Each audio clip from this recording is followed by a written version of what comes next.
Corona महामारी समय सरकार साधारण लोकंकु सचेतनता करने कोटी कोटी टंका खर्च कर कोविड नियम किपरि कड़ाकड़ी पालन कर सरकारी स्तर में व्यापक सतर्कता अवलंबन किंतु आश्चर्य कथा महांगा ब्लॉक प्रशासन पक्षर 37 गोटी ग्राम पंचायत को नहीं ब्लॉक स्तरीय भीमभोई भिन्नक्षम सामर्थ्य शिविर आयोजन नारे कोविड कटकणा को संपूर्ण उल्लंघन करने अभियोग होईछि।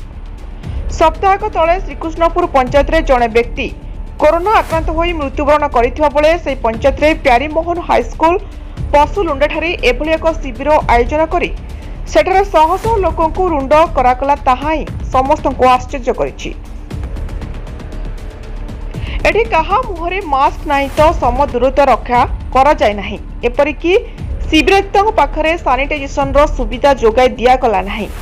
सबुठारु गुरुत्वपूर्ण कथा ए पशुलुंडा हाईस्कूल रे चलीथिबा 10म श्रेणी प्री मैट्रिक परीक्षा निकटस्थ प्राइमरी स्कूल को राताराती स्थानांतर कर जायथिबा बेले 9म श्रेणी पिलांक क्लास को संपूर्ण बातिल कर दिया जायछि।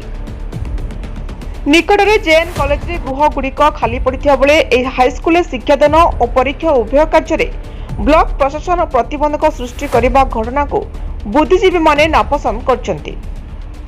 ए भीमभोई सामर्थ्य शिविर आयोजन पर संपृक्त विद्यालय को किपरि बचागला से नहीं कहीं मुह खोलु नाहांती। सकाल 7टारे शिविर आरंभ हेबाकु घोषणा होइथिला बेले दिन 10टा परे हजार हजार लोकों को बिना कोविड परीक्षा रे गोटे विद्यालय परिसर में एकाठी हेबाकु किए अनुमति देला ताकु नहीं प्रश्नवाची सृष्टि होइछि।